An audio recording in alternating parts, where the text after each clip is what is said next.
no mesmo lugar, uníssonos.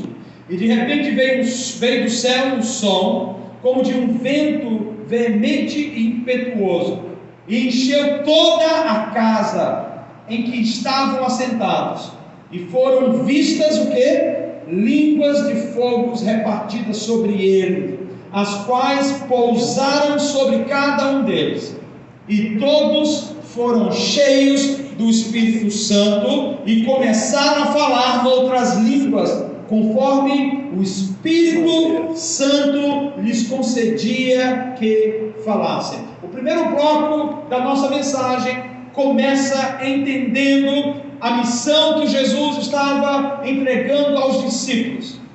Importante que eu e você entendamos que nesse momento de Atos dos Apóstolos, os discípulos estavam cumprindo um propósito. Fala comigo, propósito vem de Deus. E todo propósito gera resultado. Então, obrigado, está ótimo assim, está melhor que eu consigo ver. Os discípulos estavam na iminência de cumprir um propósito. E qual era o propósito? Jesus havia caminhado com os discípulos por 3 anos. 3 anos investindo tempo, 3 anos investindo recursos, 3 anos investindo toda a sua energia. Onde Jesus comia, os discípulos estavam perto. Quando Jesus orava pelos enfermos, os discípulos estavam perto. Quando Jesus subia para o monte para falar com o Pai, os discípulos estavam perto. Por 3 anos esses homens viram quem era Jesus. Eles aprenderam sobre Jesus, eles respiravam o que Jesus respirava, eles falavam o que Jesus falava, eles comiam da mesma mesa, do mesmo alimento, do mesmo mantimento. Ali houve uma troca de experiência, o que nós chamamos de discipulado. Então Jesus começa discipulando os discípulos. Mas Jesus estava discipulando aqueles homens para quê? Veja, ele não estava discipulando primariamente eles para uma missão. Você não vai ver Jesus discipulando os seus apóstolos, seus primeiros discípulos, para serem apenas alguém que vão fazer uma obra. Eles estavam sendo discipulados para se tornarem semelhantes a Jesus. A consequência é que, tornando-se semelhantes a Jesus, eles seriam inseridos na mesma missão de Jesus. Então tudo começa com Jesus recrutando homens e mulheres comuns, como eu e como você. Eles não eram os melhores de todos, eles não tinham tudo o que precisavam, eles não eram os mais inteligentes, eles não eram os mais sábios, eles não eram os mais habilidosos, eles não tinham sido aceitos nas melhores escolas ou faculdades, eles eram homens e mulheres comuns. Mas Deus, através de Jesus, pega homens comuns e os transforma em homens extraordinários. Daí tem o poder do investimento, o poder do tempo, o poder de estar junto, o poder e o privilégio de caminhar com Jesus, tornou esses homens revolucionários em sua geração. Essa é a grande sacada quando nós olhamos para a forma de discipulado que Jesus gerou com seus discípulos, com seus apóstolos. Que tipo de discipulado foi esse? O discipulado onde Jesus não passou uma missão, Jesus passou uma identidade. Olha só, o discipulado de Jesus não foi sobre passar uma missão, foi sobre passar uma identidade. A missão é consequência da identidade. A missão é consequência do encargo que aquela identidade carrega. Cada um daqueles homens, não importa de onde eles vieram, o que eles estavam fazendo, não importa quem eram os familiares, cada um tinha um propósito na vida, cada um tinha um chamado na sua vida, cada um tinha uma função no reino, mas uma função também na sociedade. Estar com Jesus ajudou aqueles homens a serem encaixados no propósito. Estar com Jesus ajudou aqueles homens a serem treinados para fluírem na missão deles. Mas o objetivo central de Jesus era: aprendam de mim, desenvolvam as suas vidas a partir de mim. Daí vem a base em que Jesus gerou um discipulado, onde ele passou identidade. E o que era a identidade que Jesus passava? A identidade de filho. A identidade central de Jesus não era a identidade de apóstolo, não é identidade de profeta, de evangelista, de pastor, de mestre. Isso fala sobre a sua função, mas a sua identidade, por trás da sua função, é a identidade de filho. Filho, a forma que Jesus expressava que ele era filho, é que ele honrava o Pai, obedecia ao Pai, mas acima de tudo ele tinha um relacionamento direto com o Pai. Os discípulos não sabiam o que era isso, eles não viviam com o Pai, eles seguiam o sistema religioso, eles vinham no culto no dia de domingo, eles davam o dízimo, mas isso não dizia que eles conheciam a Deus. E no culto, dar o dízimo, fazer parte de um ministério, não caracteriza de que eu sou um discípulo de Jesus. O discípulo não é aquele que vai onde Jesus está, o discípulo é aquele que reproduz o que Jesus faz. O discípulo não é aquele que está onde Jesus está. Havia uma multidão inteira com Jesus, havia malfeitores com Jesus. O discípulo é aquele que faz o que Jesus faz, ele reproduz. Por isso eu quero declarar que ninguém consegue ser um discípulo de Jesus sem antes reproduzir o que Jesus está fazendo. Nós precisamos reproduzir. Em que áreas? Em todas as áreas, porque aí Jesus inclui esses homens dentro do ambiente que ele vivia. Os discípulos viam ele comer, os discípulos viam ele repreender, os discípulos viam ele conversar, os discípulos viam ele comprar coisas, vender ou dar coisa para pessoas. Os discípulos viram Jesus nos mínimos detalhes. Qual a primeira lição que a gente tira disso aqui? É que nós nunca iremos reproduzir o estilo de vida sobrenatural de Jesus até que nós andemos com Jesus e aprendamos com Jesus e manifestemos as obras de Jesus. Ou eu escolho ser um seguidor de Jesus apenas para estar atrás dele porque eu gosto disso, ou eu decido ser um discípulo de Jesus. Muitos seguem a Jesus, muitos estão perto de Jesus, mas poucos são discípulos. Discípulos são aqueles que reproduzem o que o mestre faz. Fala comigo, discípulos reproduzem o que o mestre faz. Qual é o poder disso? O poder é que Jesus não estava reproduzindo obras mortas. O poder nisso é que Jesus não estava reproduzindo mau caratismo. Jesus não estava reproduzindo orfandade. Jesus não estava reproduzindo tristeza, angústia. O que Jesus estava reproduzindo? Um coração puro, um coração sarado, um coração quebrantado, um coração humilde, um coração cheio de amor, um coração cheio de compaixão, um coração obediente a Deus. Jesus estava reproduzindo o coração de Deus. Ele estava compartilhando com os discípulos como Deus era. Os discípulos queriam saber como Deus era. Jesus falou: se você vê a mim, você vê o Pai. O que ele fala aí? Ele fala sobre relacionamento. Eu preciso trazer a sua consciência de que você não nasceu para ser um atendente de igreja. Você não nasceu para ser um frequentador de cultos. Isso é consequência do que nós somos. Eu e você nascemos para reproduzir os passos de Jesus. Isso é reproduzir a identidade, reproduzir o caráter e reproduzir a missão de Jesus. A nossa centralidade, nós somos vazios quando nós apenas vamos para o culto, para receber algo. Mas quando nós entendemos a nossa essência, que nós nascemos, nós viemos dele, nós estamos nele e nós estamos voltando para ele na eternidade, tudo muda dentro de nós.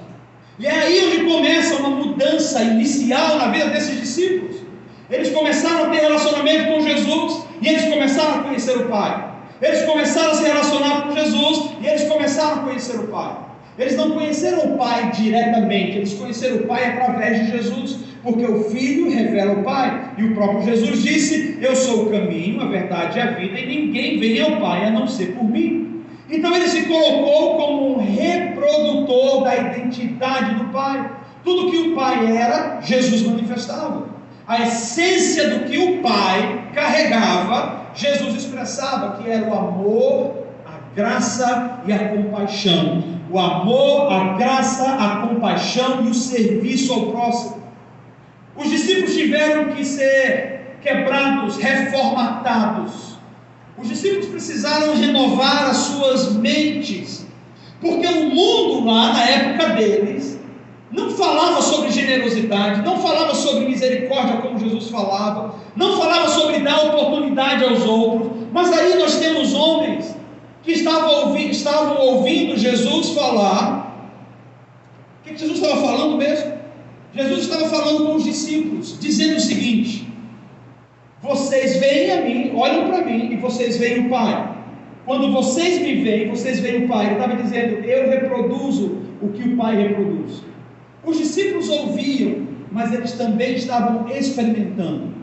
O que Jesus queria mostrar para eles, ou ensinar nesse momento? Que o Evangelho não é sobre o quanto a gente fala, o Evangelho é sobre o quanto a gente vive. Quem fala muito morre pela boca. O Evangelho não é sobre quantas palavras bonitas eu sei falar. O Evangelho não é sobre uma expressão externa. O Evangelho é sobre uma ação interna. Toda ação interna no interior do indivíduo que é transformadora, ela é boa, ela não é nociva, ela gera benefícios para fora. Então os discípulos sabiam que Jesus não era um charlatão, que Jesus não era só um falador, ele de fato era alguém que carregava uma essência. Que essência era essa? Ele carregava o Pai dentro dele, ele carregava o coração do Pai dentro dele. Se você prestar atenção nisso, você vai entender uma chave preciosa para a mudança de mente na sua vida. Os discípulos experimentaram mudança de vida, porque eles viram Jesus agindo, não apenas falando. Então Jesus não está interessado em nos manter presos num lugar, e a gente ficar pregando, porque não é sobre pregar, é sobre o que eu vivo, é sobre o que eu manifesto. E esses homens tinham sido rejeitados por outros. Esses homens não eram os melhores, mas na expressão de Jesus, que não era só discurso, mas era uma expressão prática, Jesus abraçou, Jesus perdoou, Jesus deu nova oportunidade, Jesus trouxe para perto e ensinou. Ele foi paciente com aqueles que ninguém mais tinha paciência. Ele foi compassivo com aqueles que eram intragáveis pela sociedade. Esses homens sabiam quem Jesus era. Esses homens experimentaram a bondade de Deus através da expressão viva de Jesus. Onde isso nos coloca? Se nós não tivermos um encontro direto com Jesus, se nós não estivermos vivendo na essência do dia a dia com Jesus, nós vamos ser apenas bons frequentadores de culto, mas nós não seremos discípulos. Todo discípulo precisa cheirar como seu mestre cheira. Todo discípulo precisa entender a mente do seu mestre. Todo discípulo precisa ter a mesma base do coração. Então os discípulos estavam sendo convidados para entrar no novo nível. Eram homens comuns, que Jesus estava dizendo: eu tornarei vocês em homens extraordinários. Você sabe o que significa a palavra extraordinário? É que ela sai do comum e ela eleva você acima da média. Ela tira uma pessoa do nível medíocre e ela coloca a pessoa em nível de excelência. Mas como uma pessoa quebrada, uma pessoa que não bate bem na cabeça, uma pessoa que tem um mau caráter, que tem uma péssima índole, consegue ser transformado pelo poder do relacionamento. Qualquer pessoa pode ser transformada. Pode ser uma pessoa louca da cabeça, se ela tiver um contato com Jesus, ela pode ser transformada. Pode ser um homem que tem problema na área moral, e ele peca e não consegue se livrar da imoralidade. Se ele tiver um encontro real com Jesus, algo vai acontecer na vida dele, e ele será transformado. Pode ser uma mulher que tem crises internas profundas, medo, insegurança, mas no dia que ela caminhar com Jesus, ela vai entender quem ela é, e ela vai se tornar uma nova pessoa, ela vai se tornar uma outra mulher. A obra do relacionamento com a pessoa certa, isso é, a obra do relacionamento de intimidade com Jesus, tira homens do ambiente do comum, homens do ambiente da mediocridade, e eleva esses homens ao nível do que é extraordinário.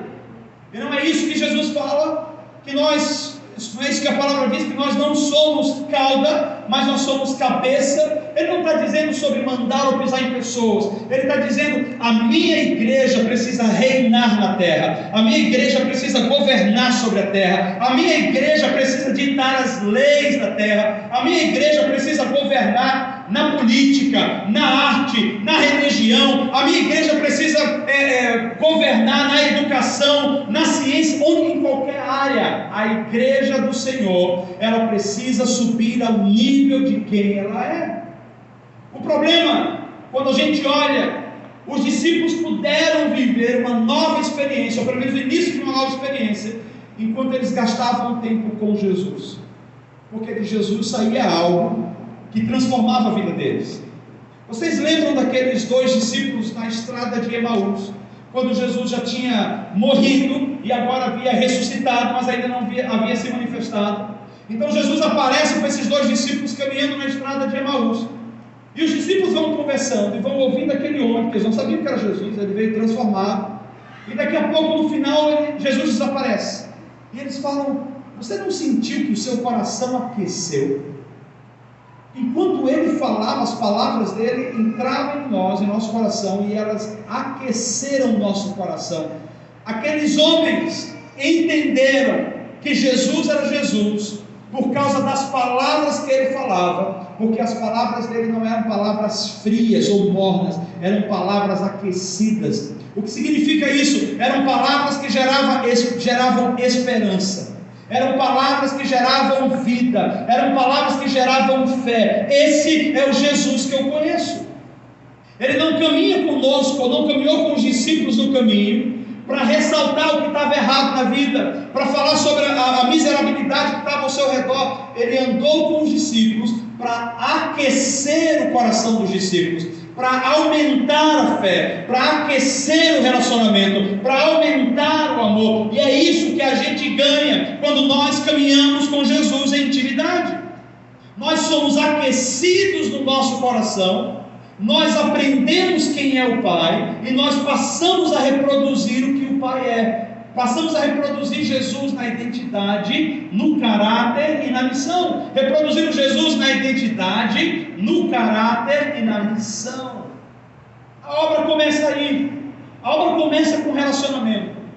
A obra começa com o homem vindo, sentando do lado e ouvindo Jesus falar. A obra começa com eu e você abrindo nossas Bíblias e começando a ler e perceber quem era Jesus, o que ele fazia, como ele falava.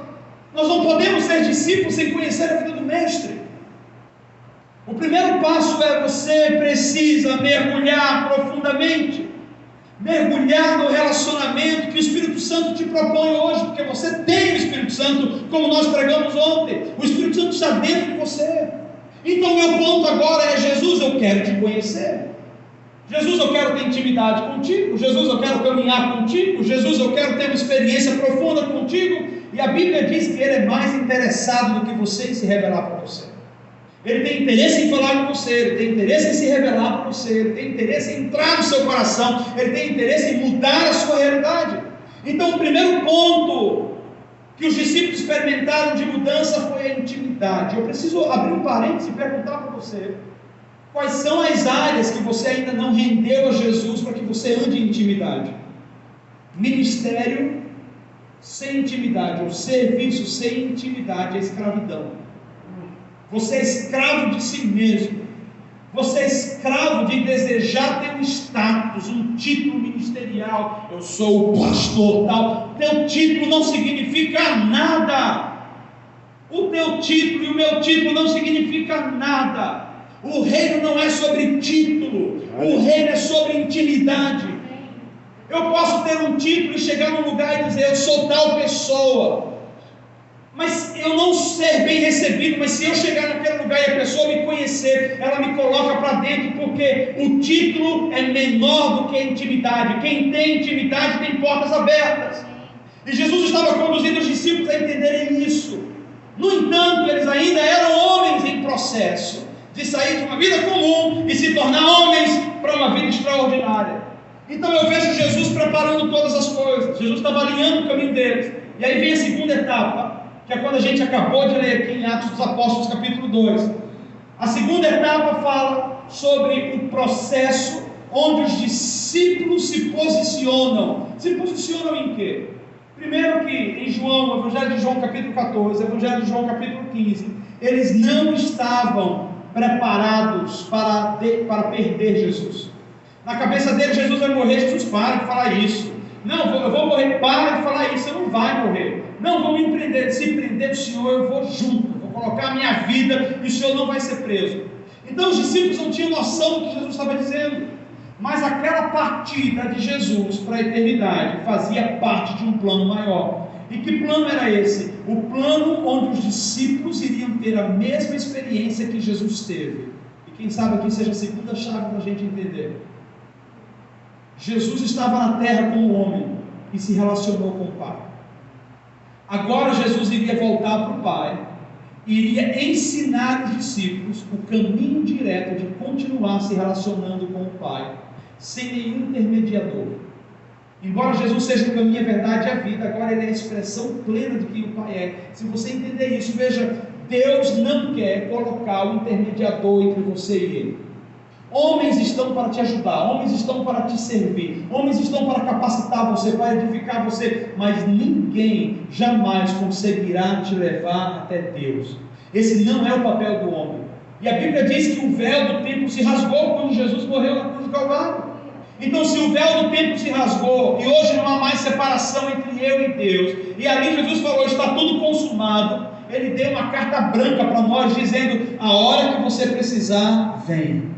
A hora que você precisar, eu estou à disposição. Se você quiser passar o dia aos meus pés, eu estou com você. Se você precisar de mim em algum momento, você tem liberdade para se ajoelhar, orar e pedir, e eu responderei por você. Olha só o poder que existe no sacrifício de Jesus, que nós temos toda a ajuda que precisamos, nós temos tudo o que precisamos para viver, nós temos tudo dentro do nosso coração que precisamos para fazer qualquer tipo de obra, nós temos tudo para restaurar a nossa casa, nós temos tudo para restaurar a nossa família, nós temos tudo para viver uma vida próspera, nós temos tudo para andar na luz, nós temos tudo para ser extraordinários, nós já temos tudo que nós precisamos para viver essa vida, desde o dia que nós nascemos até o dia que nós morrermos. Porque Deus possibilitou isso para o homem. Deus possibilitou isso. Os discípulos precisaram passar por uma ruptura, que foi Jesus. Nós não tivemos que passar por isso, porque estamos aprendendo que Jesus tinha que ir para que o Espírito Santo viesse. E aí ele dá o sinal para os discípulos, dizendo, estejam juntos, com uma só mente. Cumprindo-se o dia de Pentecostes, estavam todos unanimemente uníssonos no mesmo lugar. Aqui começa a jornada que tornou homens comuns e extraordinários. Aqui começa o momento onde as vidas realmente foram mudadas. O que eles receberam de Jesus foi um compêndio de ensinos. Eles receberam um modelo de como viver, como agir, como falar, como orar, como proceder. Tudo isso Jesus ensinou.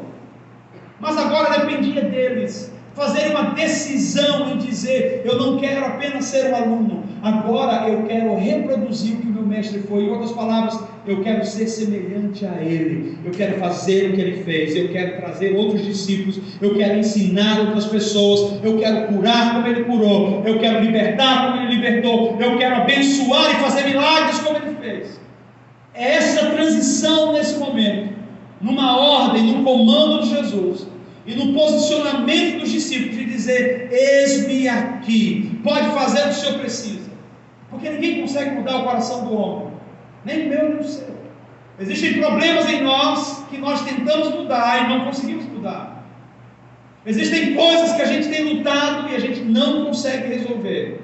Mas Jesus estava passando a receita para eles. O que vocês não podem, não se preocupem, porque o meu Espírito em vocês aperfeiçoará vocês em todas as coisas. Aqui começa a jornada rumo a uma vida extraordinária. Cumprindo-se o dia de Pentecostes, estavam todos concordantemente no mesmo lugar. Vamos aprender aqui então os princípios que Jesus falou para que eles se tornassem homens extraordinários. O primeiro princípio é: estejam unidos, uma só mente. O que significa isso?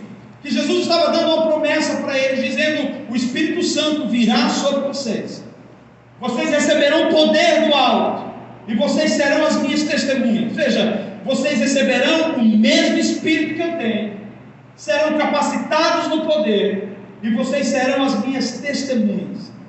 Mas para que isso acontecesse, eles precisavam seguir um conjunto de ordens. E a primeira ordem é: tenham um só coração. A igreja não é sobre individualidade, igreja é sobre coletividade. Sozinhos nós não podemos nada, sozinhos nós nunca vamos fazer o nosso melhor, nós nunca vamos ser excelentes o suficiente. Nós precisamos uns dos outros. Jesus estava dizendo para eles: a força de vocês não está na sua habilidade, a força de vocês está na unidade. A unção sobre vocês não está em quão habilidoso você é, a unção de vocês está em quão dispostos vocês estão em estar juntos de pessoas. Agora, não é só estar junto. Olha para quem está do teu lado agora, por favor. Você está vendo quem está do seu lado? Talvez seja o seu cônjuge, seja um parente ou um amigo. Dependendo de quem seja, os níveis de intimidade são totalmente diferentes. A questão toda é que nós nos acostumamos a estar do lado, mas nós ainda não conseguimos nos tornar um. Tornar-se um era o que Jesus estava dizendo. O Espírito Santo vai vir, mas ele precisa que vocês preparem o ambiente antes. O primeiro ambiente é a unidade, serem uníssonos. Unidade não é quantas pessoas eu tenho, é o quanto eu estou entregue e submisso, e vice-versa. Unidade, ou ser uníssono, ou ter uma mesma mente, um mesmo coração, significa que nem posso concordar